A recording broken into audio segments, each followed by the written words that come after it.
Ардын Хувьсгалт намын баг чуулганыг улсын хурлын гишүүн Баасан хүүд тэргүүтээ 73 гишүүний шаардах бичгийн дагуу энэ чуулганыг хуралдуулж ийн гэсэн тийм яриа гарсан. Баасан хүү гишүүн ч гэсэн бас нэг тийм мэдээлэл хийсэн байна л да.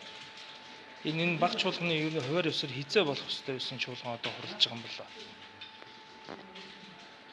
Монгол Ардын Хувьсгалт намын баг чуулган 2020 онд улсын их хурлд ялалт байгуулах стратеги тактик зохион байгуулалтын асуудлыг ярьж байна.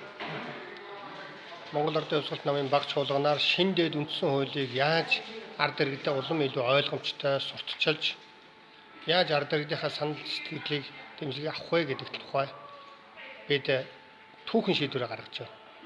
Ингээд шин дэд үндсэн хууль буюу Монголын ард түмний эрх баригчид, Монголын одоо толгой дээр сандаль суусан манангийн Монгол Ардын нам ардсан намд байгаа зарим бүлэглүүд тэдний энэ хариуцлагагүй алхмуудыг яаж дасан зогсоох вэ гэдэг талаараа түүхэн шийдвэр гаргаж байна.